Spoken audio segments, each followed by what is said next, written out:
Bíblia.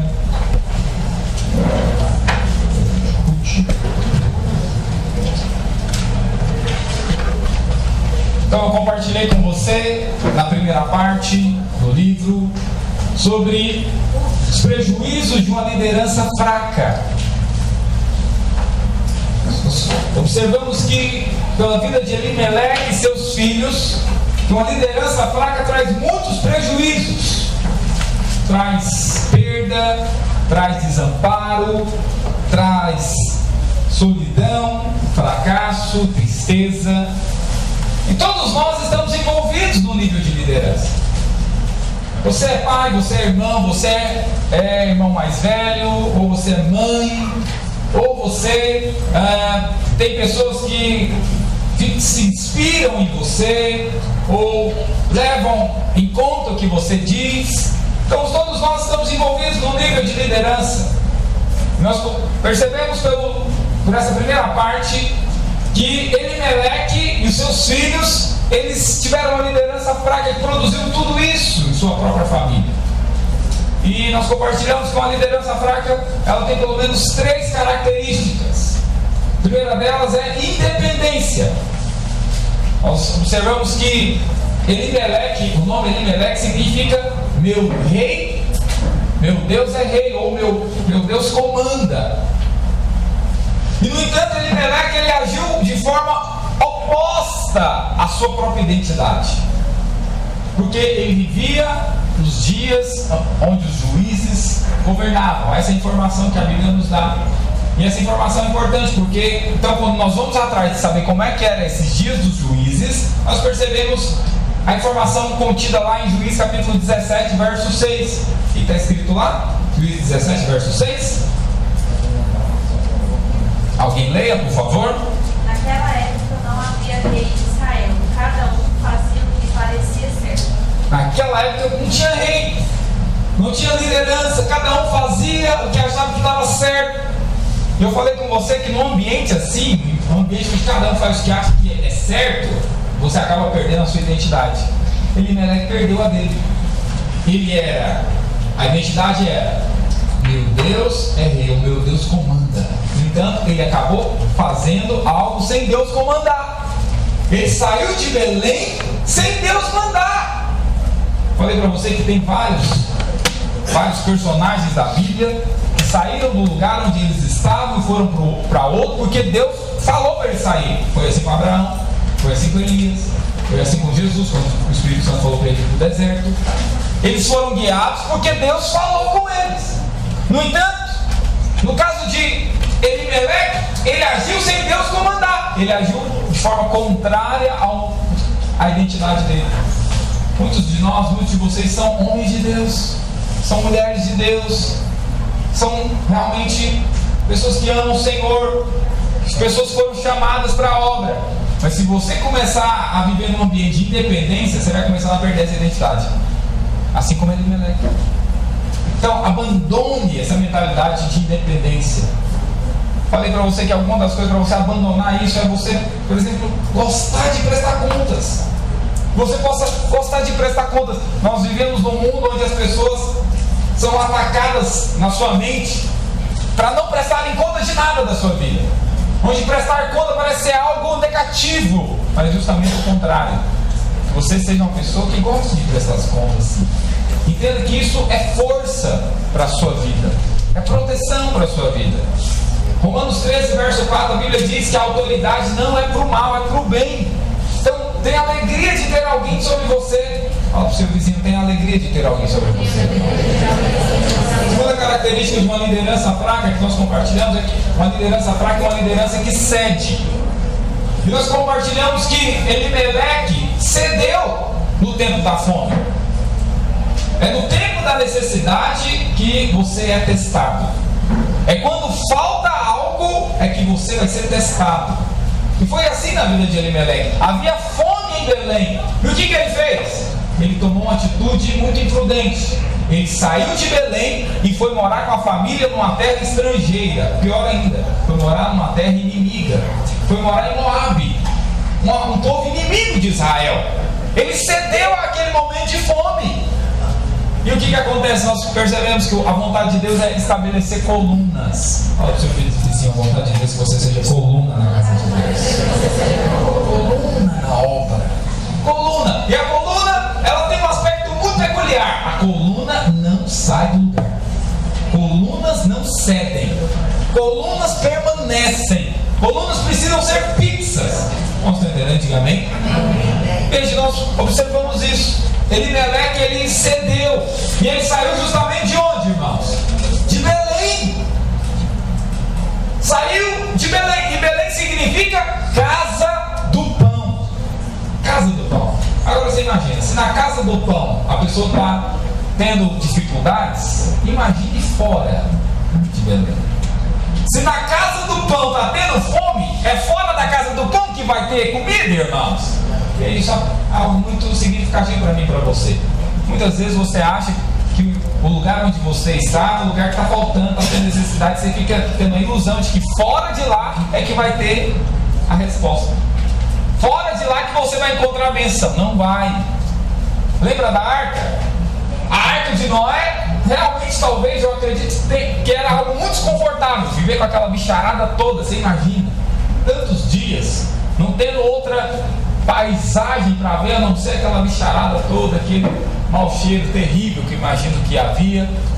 No entanto, fora da arca estava muito pior. O que tinha fora da arca? Era corpo boiando para tudo quanto é lado. Era morte. É assim também na vida da igreja.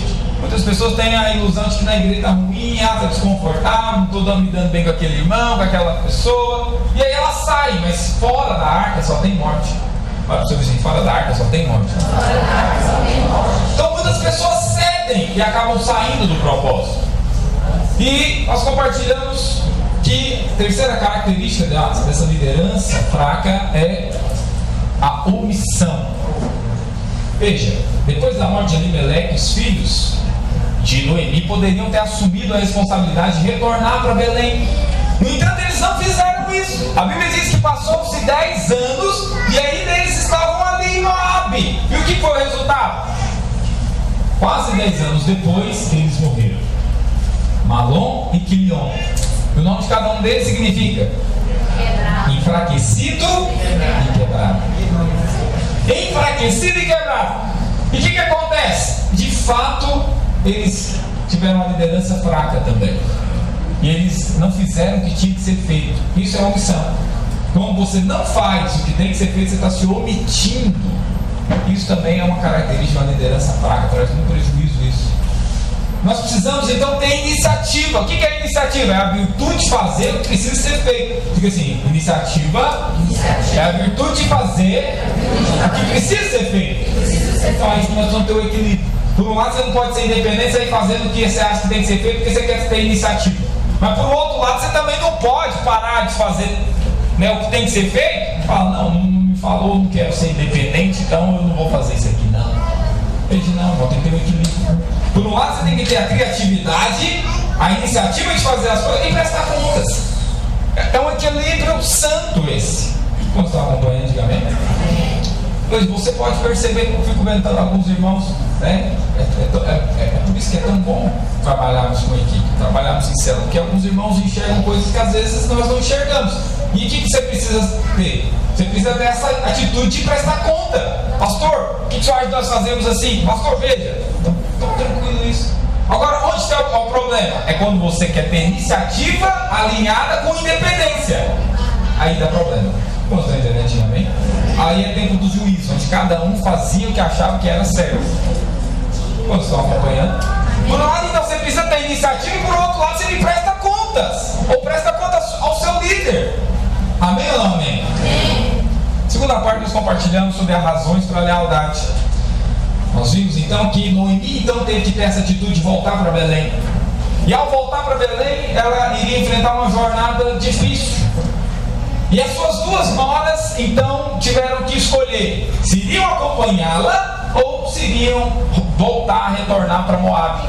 No meio do caminho, Noemi fala: olha, vocês podem voltar, façam a escolha de vocês, casem de novo, não precisam me acompanhar, porque se vocês me acompanharem, vocês não vão poder casar, porque eu não tenho filho para vocês casarem. né? Então vocês vão viver uma vida aí de renúncia. E aí nós vemos então que nesse momento de teste é onde aparecem aqueles que são leais e aqueles que são desleais. Orfa, uma das noras, preferiu retornar e viver a sua vida. Ruth preferiu fazer aquilo que ela acreditava ser o certo e correto e acompanhou a sua sogra até o final. Então nós vimos então que nós vemos pelo menos 5, compartilho com você pelo menos 5 coisas que contribuem para a lealdade de uma pessoa, para ela agir com lealdade com uma pessoa. Primeiro, tempo de convivência. Ruth conviveu mais ou menos 10 anos com Noemi, ou até mais. E nós podemos perceber que ela levou isso em conta. Tem muitas pessoas que não levam tempo de convivência em conta na hora de ser leal ou desleal. Orfa não levou isso em conta, ela retrocedeu. Aquele tempo que elas viveram juntos, para ela não teve tanta importância assim. Veja, mas Ruth não levou isso em conta, permaneceu com a sua sogra. Segundo elemento que contribui para a lealdade de alguém é a gratidão. Se a gratidão passar, a lealdade também passa. Olha para o senhor, se a gratidão passar, a lealdade também passa. É interessante porque, de alguma forma, Ruth preservava uma gratidão pela sogra dela, por aquilo talvez que aquela sogra significasse para ela. É interessante também que, quando Jesus curou 10 leprosos, só um teve a lealdade de voltar para agradecer ao Senhor, e ele foi recompensado por isso. Terceiro elemento que contribui é a instrução recebida. Certamente Ruth aprendeu tantas coisas com Noemi. É interessante porque quando Ruth faz aquela declaração que até muitos noivos gostam de usar no convite, ela fala um negócio assim: ó, o meu Deus, o teu Deus será o meu Deus. Aonde pousares, pousarei eu. Onde fores, eu irei. O seu Deus vai ser o meu Deus. Ela aprendeu sobre o Deus de Israel. E ela havia decidido que o Deus de Noemi, que é o Deus de Israel, iria agora ser o Deus dela. Não era mais o Deus de Moabe, mas era o Deus de Israel que ia ser o Deus dela. Ou seja, ela ouviu muito falar sobre o Deus de Israel através de Noemi. E isso fez com que ela mantivesse essa lealdade que Orfa não manteve. Quarto elemento que contribui para mantermos um coração leal é a admiração. Certamente Ruth admirava Noemi, uma mulher que ela era. E nós podemos perceber que foi assim também na vida de Eliseu, em relação a Elias. Elias tinha muitos discípulos. No entanto, o único que foi até o final com Elias foi Eliseu. E o que ele falou para Elias quando Elias perguntou para ele: o que você quer? O que você quer de um negócio aí?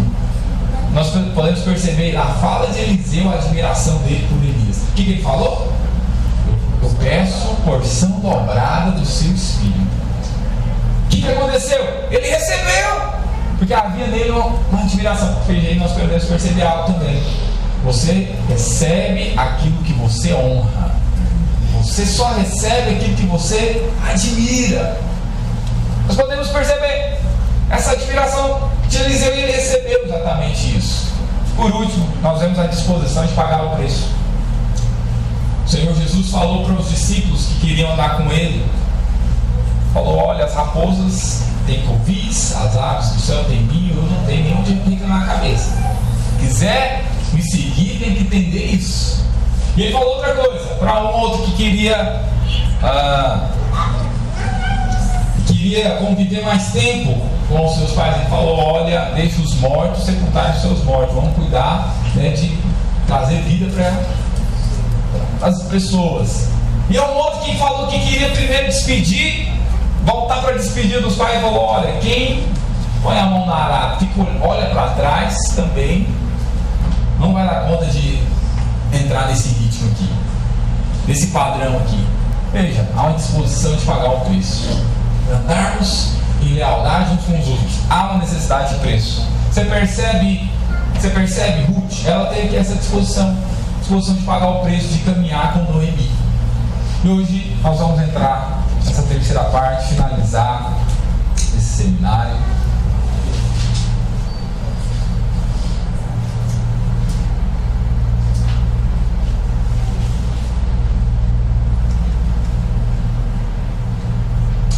Quero compartilhar com você sobre a recompensa de ser nobre. Fala o capítulo 2.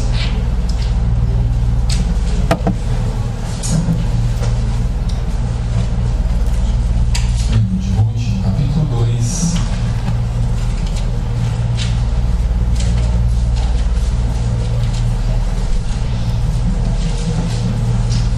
Interessante é você se lembrar da posição que está esse livro. Ele está justamente entre o período de decadência de Israel, que é o livro de Juízes, e o livro profético de 1 Samuel, onde Davi é estabelecido rei. Portanto, o livro de Ruth é um divisor. Está justamente dividindo a história do povo de Israel. Bom, mas eu quero fazer a introdução com você. Interessante, porque só nobres podem reinar. Você sabia disso?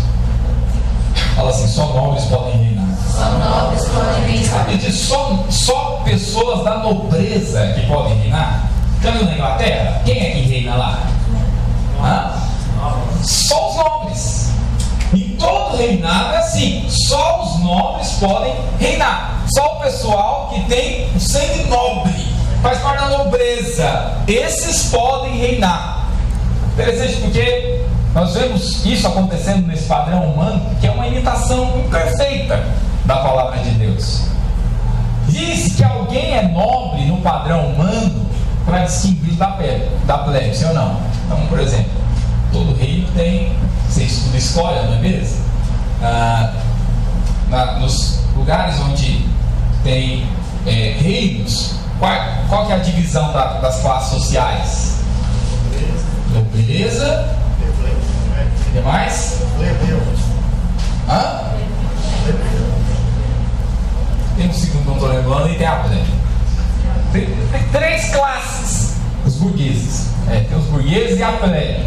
Que só os nobres podem reinar.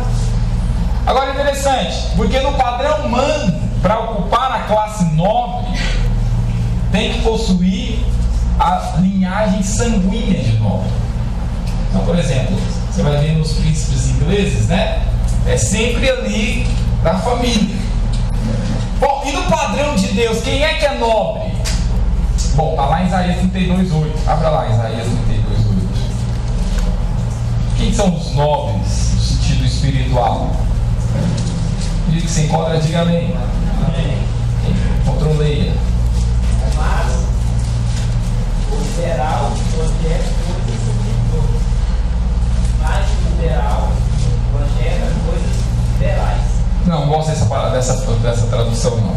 Mas o nobre planeja as coisas novas. O nobre projeta coisas nobres e na sua nobreza perseverará. Veja, quem que é nobre?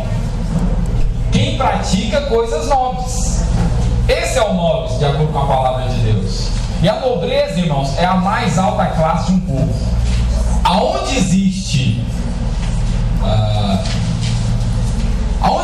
governo de reis, a nobreza é a mais alta classe. Veja, assim também é entre o povo de Deus. A nobreza é a mais alta atitude que um homem ou uma mulher de Deus podem ter. Amém? E nós vamos ver agora então as atitudes nobres de Ruth e Boaz. Veja, irmão, só pode gerar, você percebe como é que é? Só gera rei quem é nobre. Só pode, os reis só surgem da nobreza. Você percebe isso? Então você vai perceber que os maiores reis vieram do lugar certo mesmo. Porque vamos perceber a atitude desse homem e dessa mulher. Presta atenção na atitude de Ruth e Boaz. É da nobreza que vem rei. Fala para o seu vizinho, é da nobreza que vem rei. Fala para ele, nós vamos gerar reis. Porque nós somos nobres. Amém? Nós vamos gerar reis. Eu declaro que seus filhos vão ser reis. Você vai ser nobre. Seus discípulos serão reis, porque você vai vir com nobreza com eles. Olha só. Primeiro lugar, primeira atitude nobre de Ruth e Boaz. Ruth, capítulo 2, verso 2. Abra lá. Ruth, capítulo 2, verso 2. É interessante, então, vamos lá, vai contextualizando. Noemi regressa para Belém, lembra lá, foi onde nós paramos. Ela regressou juntamente com a sua nora Ruth para Belém. E elas então acabam de chegar lá em Belém. Capítulo 2 diz assim: tinha Noemi um parente de seu marido, senhor de muitos bens, o qual se chamava Boaz. Ruth, a moabita, disse a Noemi: deixe-me ir ao campo e apanharei espigas atrás daquele que me favorecer. Ela disse: vai, minha filha. Veja, em Israel existe a lei da respiga. É isso, a lei da respiga. Significa o seguinte: na época da colheita, todo aquele que vai colher, ele não pode pegar no chão o que ele deixar cair. O que deixar cair no chão é para os pobres. Então os pobres já sabem dessa cultura. E na época da colheita, muitos pobres vão para esses lugares apanhar aquilo que está caindo no chão. É tipo feira, já viu feira?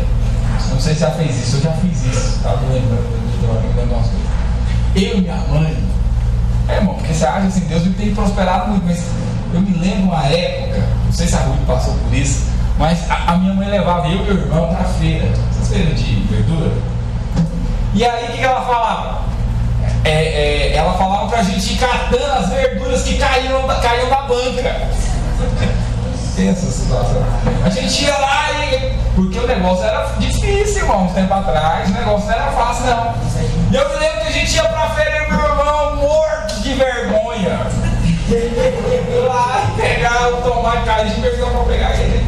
Saiu pegando o que caía, porque tem muitos desperdícios. Quem viu a policial já viu um desperdício só de coisas, né? Muita coisa caiu, muito alimento, né? E a gente ia pra lá. O pessoal da banca não achava ruim, não, né? Acho que era tipo Israel. Então lá em Israel tinha essa cultura. Na época da colheita, o pessoal quando ia colher, o que caísse no chão não podia pegar, era para os pobres. Eles iriam depois fazer essa segunda colheita, era para eles. Então Ruth, você percebe, ela aprendeu isso, Noemi explicou isso para ela, deve ter numa das conversas falado isso para ela. Então a Ruth, ela teve essa atitude nobre de trabalhar. Olha o que acontece, verso 3. Ela se foi, chegou ao campo e apanhava após os segadores, né, o pessoal da colheita. Por casualidade, gosto das coisas da Bíblia, diga assim, casualidade. Por casualidade, entrou na parte justamente que pertencia a Boaz, o qual era da família de Elimelec. Para você entender, irmãos, Ruth, ao decidir acompanhar Noemi, ela estava sujeita às regras da vida de Noemi, de Deus. Ela não podia casar com mais ninguém que não fosse da linhagem do ex-marido dela. Não podia mais com mais nenhum.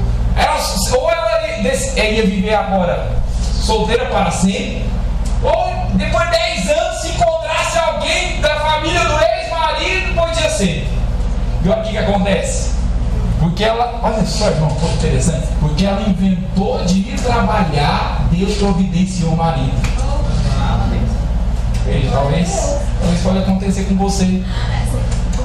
Por isso é que você tem que trabalhar. Por isso que eu fui pegando o pé dos irmãos. Vai trabalhar. Porque ela inventou de trabalhar. Chegou ao campo e apanhava. Por casualidade entrou na parte que pertencia a Boaz, o qual era da família de Elimelec. Eis que Boaz veio de Belém e disse aos segadores. Interessante, irmão. O cara era fazendeiro. Ele chegava dessa forma na sua fazenda: o Senhor seja convosco. Respondeu-lhes eles: o Senhor te abençoe. Os caras gostavam dele. Olha lá, verso 5. Depois perguntou Boaz ao servo encarregado dos segadores: pai, tem uma jovem diferente aqui hoje? Olha o negócio acontecendo. Quem que é essa moça? Quem que é essa moça novata que está apanhando? Respondeu-lhe o servo: esta é a moça moabita que veio com Noemi da terra de Moabe. Presta atenção, a providência está relacionada com a sua atitude. Fala para o seu vizinho: a providência está relacionada com a sua atitude. Pergunta para ele: você quer a providência de Deus? Você quer a provisão de Deus? Tenha atitude. Fala para ele: tenha atitude. A providência está relacionada com a sua atitude, irmão. Com a sua atitude. Repara, ela foi trabalhar, a providência estava esperando ela lá. Veja, irmão, nós temos que ter essa atitude. A providência está relacionada com a sua atitude. É interessante. Verso 8, acompanha comigo. Então disse Boaz a Ruth: ouve, filha minha, não vá escolher em outro campo, em outra fazenda não. Então pouco passas daqui, pode ficar por aqui mesmo, com as minhas servas. Estarás atento ao campo que cegarem e irás após elas. Por acaso eu não dei ordem para os meus servos para nem ficar olhando para você? Nem te toquem. Quando tiver seco, você pode pegar água, pode ficar à vontade. Sinta-se em casa. Sinta-se em casa. Sinta-se em casa. Olha lá. Então, ela, inclinando-se o rosto em terra, lhe disse: como é que você me favorece, me fazes caso de mim, sendo eu estrangeira? É muita graça. Verso 11. Respondeu Boaz e lhe disse: me contaram tudo que você fez para sua sogra, depois da morte do seu marido, e como deixaste a teu pai, a tua mãe, a terra de onde você nasceu, e vieste para um povo que você nem conhece. Acorde o seu vizinho assim: aquilo que você faz vai ter repercussão. Aquilo que você faz tem repercussão, não vai ficar esquecido. Fala para o irmão que está atrás de você: não fique esquecido diante de Deus o que você faz, irmão. Descansa o seu coração. Veja a atitude dela, repercutiu. Me falaram da sua atitude com Deus. Me falaram do seu posicionamento naquele tempo difícil. Me contaram. Uma hora dessa o favor vem.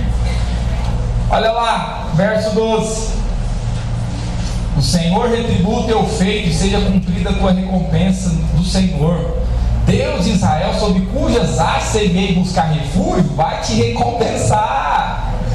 Disse ela: tu me favoreces muito, Senhor meu, pois me consolaste e falaste ao coração de tua serva, não sendo eu nem como uma das tuas servas. Que é isso, irmão? Olha aqui, isso aqui é o princípio de você receber favor. Esse é o princípio de você receber o favor. É esse coração de muito. Eu não mereço. Como é que você me favorece desse jeito, Senhor? Eu não sou nem assim como teus servos aí. Você me favorece dessa forma. Quanto mais você reconhece não merece, mais Deus te favorece. Olha o que está acontecendo com essa menina. Reconheça que você tem recebido muito mais que você merece. É isso, a mão fala assim: eu tenho recebido muito mais. Muito mais que eu mereço. Você reconhece isso, irmão? Ô, irmãos, eu tenho reconhecido isso. Segunda atitude. Verso 15. Segunda atitude nobre. Além dela ter atitude de ir para trabalhar, pegar no trampo. Segunda atitude, verso 15 e 16 diz assim: levantando-se ela para rebuscar, né, para colher os frutos caídos, Boaz deu ordem aos seus servos, dizendo: até entre as gavelas deixai-a colher e não a censureis. O cara também estava boas intenções, né? Por isso que o nome dele é Boaz, boas intenções. Verso 16: tirai também dos molhos algumas espigas e deixai-as para que as apanhem e não a repreendais. Sabe o que é interessante aqui, irmãos? Por um lado, nós devemos sempre ser gratos com todos que nos ajudam. Lembra lá a gratidão? Por um lado, nós temos que ser gratos com todos, mas por outro lado, nós precisamos ajudar sem expectativa de que as pessoas vão nos agradecer. Porque veja, Boaz estava fazendo tudo isso para ela, mas qual era a garantia que ela ia reconhecer essa ajuda que ele estava fazendo? Repara aqui que ele favoreceu muito ela, ajudou muito, favoreceu a colheita, ela deu muito mais do que o padrão normal. No entanto, sem esperar reconhecimento. Isso é uma atitude nova. Fazer sem esperar reconhecimento do outro. Fazer sem esperar gratidão do outro. Isso também é nobreza. Quantos dizem amém? Fala para o seu vizinho: faça sem esperar gratidão do outro. Amém, irmãos? Mateus capítulo 6, verso 2. Abra lá, Mateus 6, 2. Olha o que a palavra do Senhor deixa marcado em Ruth. Nós vamos ler bastante. E vai lá para Mateus capítulo 6, verso 2. Quem encontrou, leia, por favor. Pois dessa modo, não faças tocar trombeta diante de ti, como fazem os hipócritas nas sinagogas e nas ruas, para serem glorificados pelos homens. Em verdade, vos digo que já receberam a sua recompensa. Exatamente isso que Boaz estava fazendo.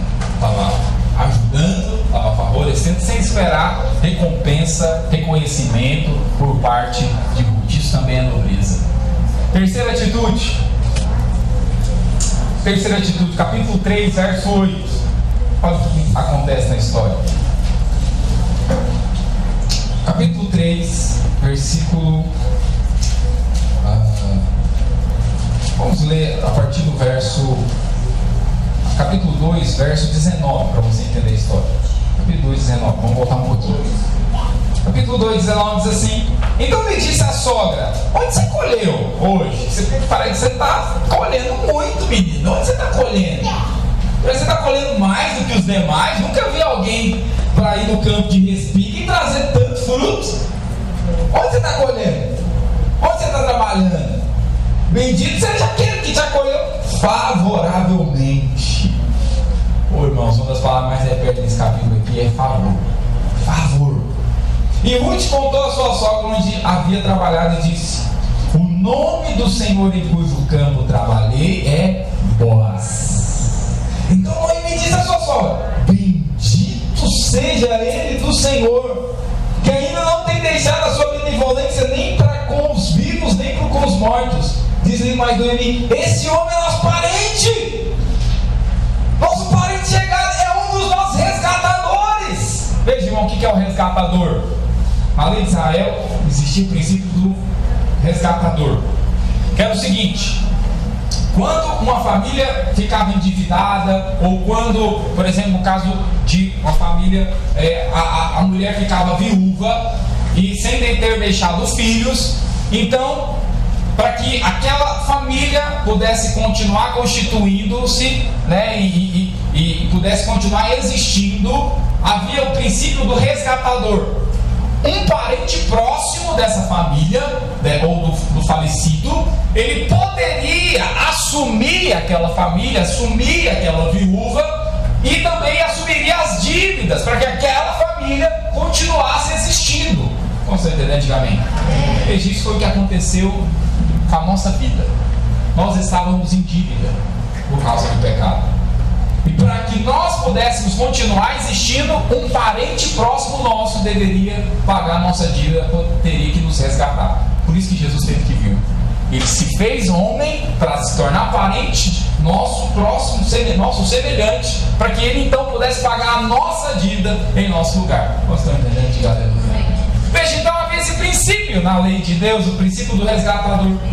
De tal forma que somente um parente próximo de Elimeleque, de Malom, de Quibion, poderia se casar então com a viúva, com Ruth, para que então pudesse então pagar as dívidas daquela família e assumir aquela viúva, aquela mulher que havia ficado sem filhos. Então no capítulo 3, no verso 8, para você entender, a Noemi então ela fala o seguinte, só para você entender o verso 21, do verso 21 e seguinte, Noemi falou o seguinte para Ruth: olha, Ruth, você vai fazer o seguinte, você vai até a casa, a fazenda de Boaz, e eles estão na época da colheita, então certamente eles levaram para a laje parte da colheita para fazer, como é que é aquele processo do trigo, de tirar a casca, como é que chama os irmãos a trabalhar aí? É tipo a debulha, que fica na laje. Por que é feito na laje? Porque quando joga para cima, né, o vento leva, então na laje é mais fácil isso acontecer. E havia um costume em Israel onde os empregados, eles iriam dormir com o patrão na laje, aos pés do patrão. E foi justamente isso que Noemi falou para Ruth fazer: olha, você vai ficar lá na laje, você vai ficar aos pés do patrão, porque na hora que se tiver oportunidade, você conta para ele que ele é um parente próximo. Capítulo 3, verso 8, então diz assim: sucedeu que pela meia-noite, assustando-se o homem, sentou-se, e eis que uma mulher estava deitada a seus pés, e disse: quem é você? Quem és tu? Ela respondeu: sou Ruth, tua serva. Estende a tua capa sobre a tua serva, porque tu és resgatador. Disse ele: bendita seja tu do Senhor, minha filha. Melhor fizeste a tua última benevolência que a primeira, pois não fosse após jovens, quer pobres, quer ricos. Veja, quando ela falou: estende a sua capa sobre mim, ela estava falando: você tem o direito de casar comigo. E aí, o que Boaz está falando? Boaz ficou surpreendido com essa atitude dela, porque ela não foi. Aqui nós podemos então perceber que havia uma pequena diferença de idade, entre eles. Certamente Ruth era mais jovem, porque ele falou: olha, você poderia ter ido atrás de caras mais jovens, e não foi, hein? Você poderia ter ido atrás de caras mais ricos, e não foi. Você decidiu fazer o que é o correto. Você decidiu vir atrás de mim, que sou o resgatador da família. Por isso Boaz ficou impressionado com essa atitude nobre daquela jovem. Por quê, irmãos? Porque o nobre não procura o mais fácil, o melhor ou o mais agradável. Diga assim: o nobre não procura o mais fácil, o melhor ou o mais agradável. Diga assim: ele procura fazer a vontade de Deus. Veja, interessante, irmão. Sabe o que é mais impressionante na vida dessa mulher? É porque ela estava seguindo uma lei que não era nem a lei dela. Ela era moabita, esse costume era de Israel. Mas ela converteu de tal forma que ela aceitou correr o risco de às vezes nem casar nunca mais, para viver a lei do povo de Israel. E ela então aqui ela vai cumprir a lei do povo de Israel, do povo de Noemi. E ela decidiu andar pela palavra, e não pela preferência dela, não pelas preferências pessoais. Ela resolveu andar pela palavra. E a palavra dizia que para ela casar, ela tinha que encontrar um resgatador. Independente de como é que era esse resgatador, irmão. Ninguém sabia. Veja, você imagina, ela foi para Israel, quando ela partiu de Moab, ela falou: só posso casar. Ela sabia: só vou poder casar se eu encontrar um resgatador. Mas se eu acabar encontrando um resgatador que eu não goste? Eis a questão, sim ou não? Veja, tem muita gente que fica nisso, que barra nisso. Então, se eu não gostar, não sei se eu gosto, não sei se eu vou gostar. Vai que ele é muito baixinho, muito alto, eu não sei. Veja, mas não.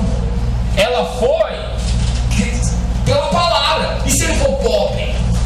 É tão interessante, irmão, quando você abre o coração, o que Deus preparou para ela? Preparou um ricaço da cidade, irmãos. Preparou um fazendeiro.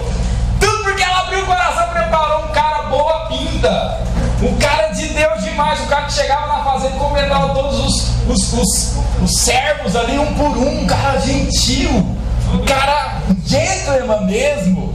É isso que acontece quando você abre o coração. Dá um cutuco no seu irmão, fala: abre o coração. Fala para alguém que está um solteiro tá perto de você, atrás de você: abre o coração. Oh, aleluia. Interessante. Verso 11, acompanha comigo.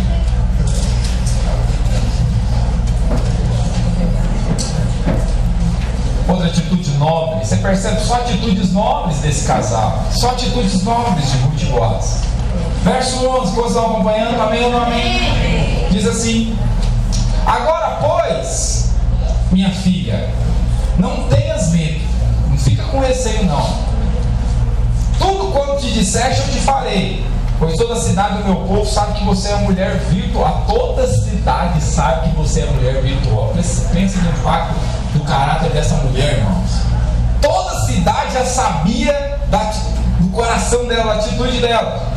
Agora verso 12: ora, é muito verdade que eu sou resgatador. Senhor, é verdade, mas tem um detalhe. Certamente Boaz era um senhor de meia idade, certamente, e ele não tinha casado. E aí, olha o que acontece. Ele fala: olha, eu sei os resgatadores, mas tem um detalhe. Tem outro resgatador mais chegado que eu.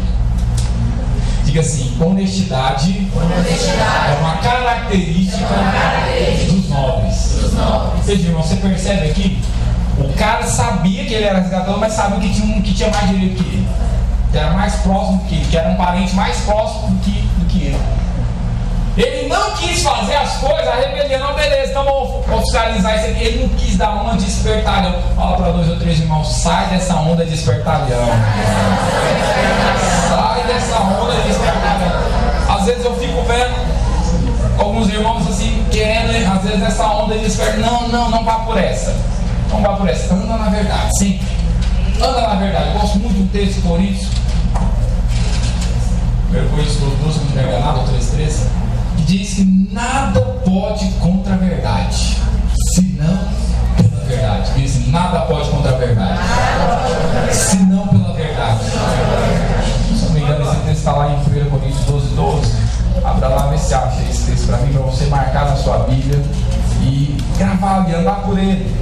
Porque realmente nada pode contra a verdade, senão pela verdade. Ajude a achar essa referência. 1 Coríntios 12:12 ou 2 Coríntios 12:12? É o último capítulo de um dos livros de Coríntios. 2 Coríntios, não é? 2 Coríntios 13:8.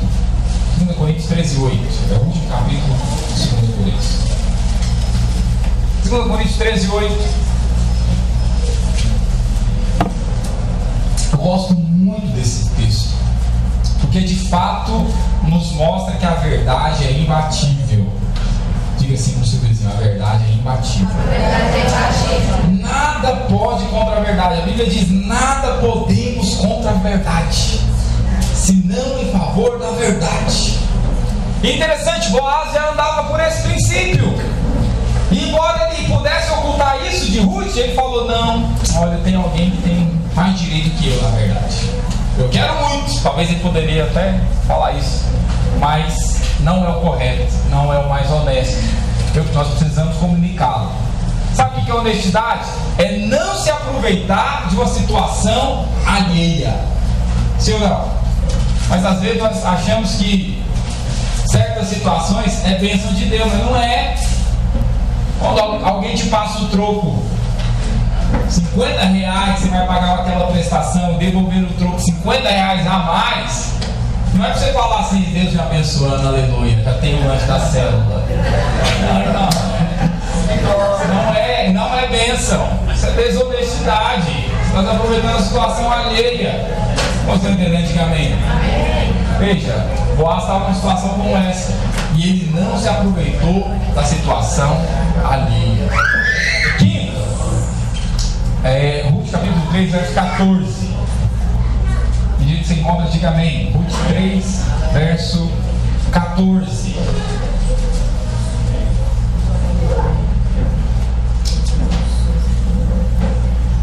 É interessante porque olha o que Boaz faz. Olha a atitude nobre desse casal. Olha a atitude nobre desse cara. Olha o que ele fez.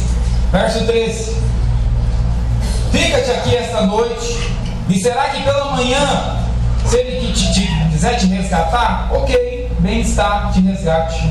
Porém, se não lhe apraz resgatar-te, eu farei. Então serve como viu o Senhor. Fica aqui até amanhã. Ficou-se, pois, deitado aos seus pés até pela manhã. Nada aconteceu, irmão. Sempre, ó, tem gente que não acredita nessas coisas. Senhora, nada aconteceu aqui, Deus. Ficaram ali. Pela manhã ele levantou-se antes que pudessem conhecer um ao outro, porque ele disse: não se sabe que veio mulher a ele. Disse mais: dá-me o manto que tem sobre ti e segura. Ela o segurou, ele o encheu com 6 medidas de cevada e lhe pôs as costas. Então entrou pela cidade. Veja, irmão, qual foi a atitude de Boaz aqui? Ele se preocupou para que Ruth não fosse exposta. Ele falou: não sai agora, né? Deixa para você sair pela manhã, né? Vou fazer uma cesta para você, como se você tivesse vindo aqui buscar espigas, e aí então você vai para casa.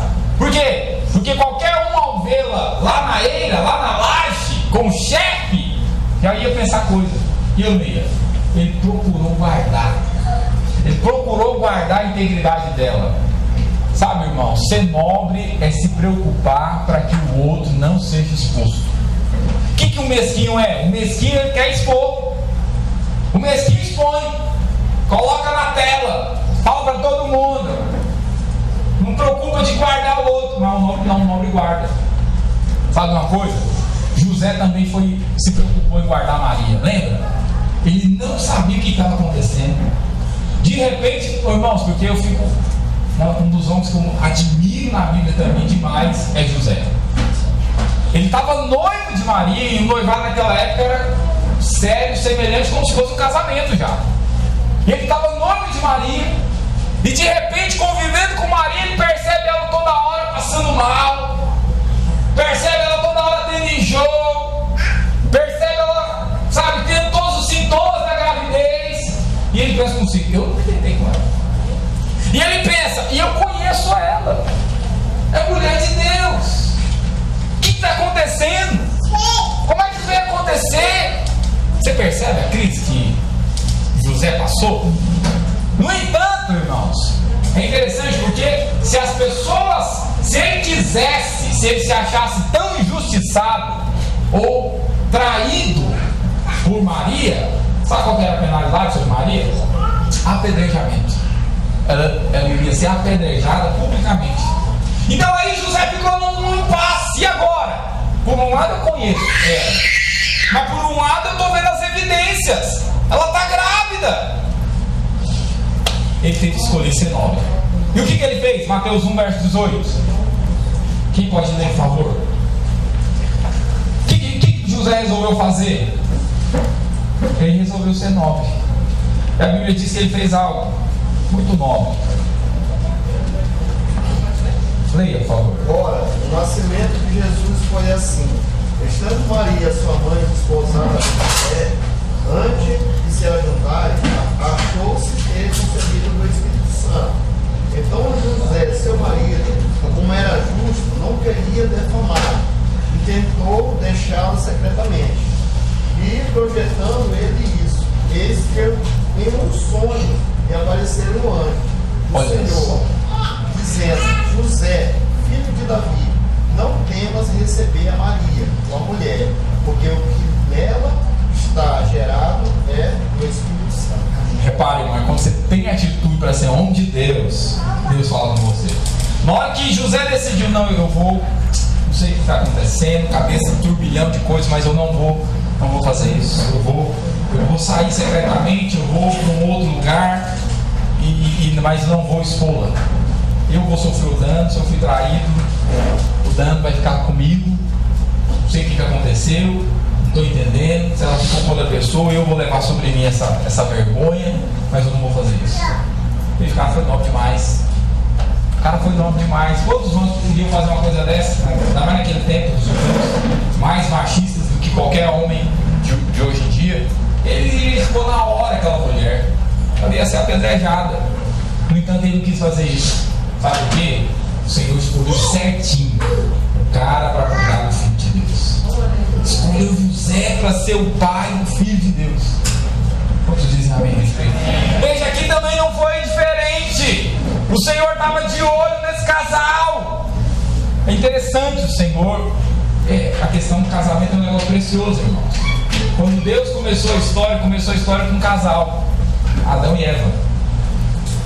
Aí interessante, porque o final da história da humanidade também é o casamento. Jesus e a igreja. E aqui no meio da Bíblia, mais ou menos, nós temos um outro casal. Nós temos Ruth e Boaz, que são justamente os geradores de Davi. Deus, Ele trabalha com casais. Deus trabalha juntando, alinhando propósitos. Repara que essa atitude de guardar, atitude de nobres.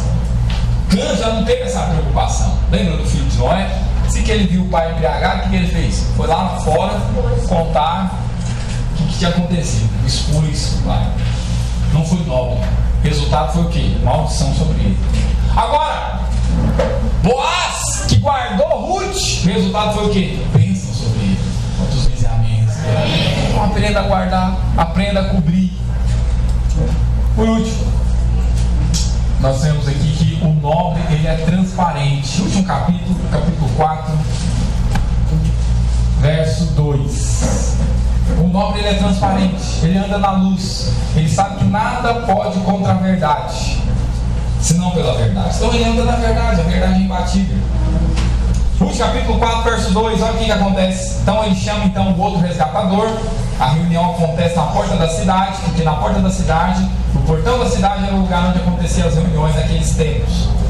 Boaz subiu à porta da cidade, verso 1, e assentou-se ali. E eis que o resgatador de que Boaz havia falado ia passando. Então ele disse: ô fulano, chega-te aqui e assenta-te. E ele se virou e se assentou. Então Boaz tomou 10 homens, dos anciãos da cidade, chamou o pessoal do cartório da época. Assentai-vos aqui, e assentaram-se. Verso 9. Então Boaz disse aos anciãos e a todo o povo: sois hoje testemunhas de que comprei. Não, vamos ler tudo, para que você entenda. É tão bom toda essa história. Verso 3. Disse ao resgatador: aquela parte da terra que foi de Elimeleque, nosso irmão, Noemi, que tornou da terra dos Moabitas, a tem para venda. Resolvi, pois, informar para você disso e dizer que compra na presença dos anciãos que estão aqui sentados e na do meu povo, porque se você quiser resgatar, resgata. Se não, declara para que eu saiba, pois outro não há senão tu e eu, para que resgate depois de ti. Respondeu ele: então eu vou ficar com as terras. Vou ficar com as terras.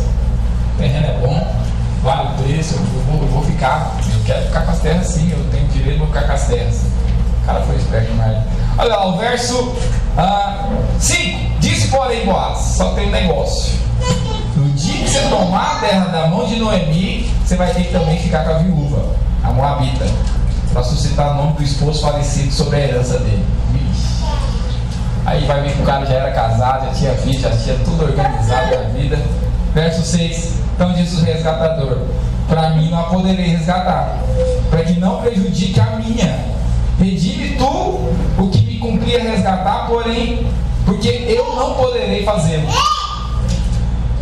Este era outrora o costume em Israel: quando a resgatares a permutas, o que queria confirmar qualquer negócio, tirava o calçado e dava ao seu parceiro. Assim confirmava o negócio em Israel. Então vai lá agora para o verso 9. Então Boaz disse aos anciãos e a todo o povo: sois hoje testemunhas de que comprei da mão de Noemi tudo que pertencia a Elimeleque, a Quilion e a Malom. E também tomo por mulher Ruth, a Moabita, que foi esposa de Malom, para suscitar o nome deste sobre a herança, para que este nome não seja exterminado dentre seus irmãos, e da porta da cidade, disto hoje sois testemunhas. Olha aqui o que aconteceu, irmãos. Isso é uma situação que você vai correr, que você vai estar diante dela algumas vezes na sua vida. Situação de você às vezes correr o risco de ter que falar a verdade e perder. Sei que às vezes muitos irmãos são colocados nessa situação. Às vezes alguns irmãos têm que falar: pastor, o que eu falo? Não, fala a verdade. Você tem que falar a verdade. A verdade, ela é imbatível. Não fique com medo. Alguns irmãos ficam: pastor, mas e se eu falar e eu perder? É o risco. Mas você tem que falar a verdade. A verdade, ela é imbatível. Lembro? Meu irmão, ele ia resolver uma situação judicial, o juiz chamou, e aí ele veio e falou: pastor, o que eu falo? Você fala a verdade. Você fala a verdade. Você fala que você está ela ali e tal, e assim, sabe? Pastor, mas você me enquadrar, é horrível, você vai ter que correr, mas tem que falar a verdade.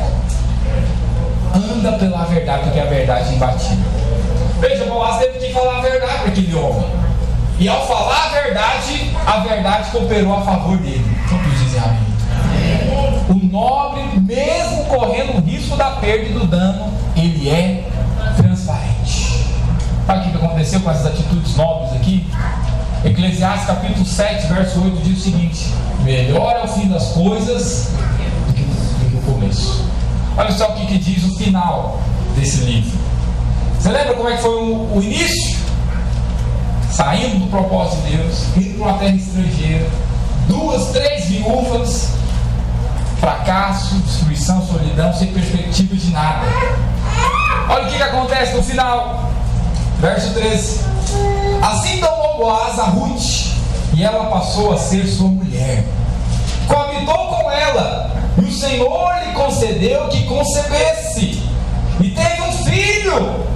Então as mulheres disseram a Noemi: seja o Senhor bendito que não te deixou hoje para te dar um neto, que será seu resgatador, e seja afamado em Israel o nome deste.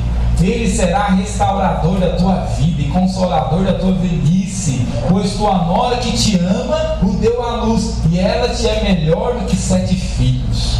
Noemi tomou um menino e o pôs no colo e entrou a cuidar dele. As vizinhas lhe deram o nome, dizendo: a Noemi nasceu um filho, e lhe chamaram Obed. Este é o pai de Jessé, pai de Davi. São essas, pois, as gerações de Pérez. Pérez gerou Hezron, Ram gerou Aminadab, Aminadab gerou Nazon, Nazon gerou Salmão, Salmão gerou Boaz, Boaz gerou Obed, Obed gerou Jessé, e Jessé gerou Davi. O livro termina com a palavra Davi. Davi veio de Boaz e de Ruth. É daí que vem os grandes, é da nobreza. Repara, Noemi era sozinha, viúva, destinada à pobreza, desamparada, sem filhos. Boaz era um homem maduro, rico, mas não tinha esposa, não tinha filhos, não tinha família, não tinha nada. Ruth era uma idólatra, era viúva, estrangeira, pobre, sem família, sem perspectiva de um novo casamento. Mas ao retornarem para a casa do pão, ao retornarem para Belém, os sonhos de cada um deles foram realizados. Ao retornarem para o centro da vontade de Deus e andarem na nobreza de Deus, o favor de Deus alcançou aquela família. O favor de Deus vai alcançar você sempre. Você está na casa do pão, você está em Belém. Por isso eu quero que você fique de pé agora. Queria chamar os irmãos do louvor, por favor, me ajudem aqui. Eu quero que você... Aleluia. Oh, aleluia. Oh, aleluia. Glória a Deus. Coloca a mão no seu coração. Oh, aleluia. Eu quero que você declare isso: Senhor, eu vou andar na verdade. Eu creio que esse favor é merecido.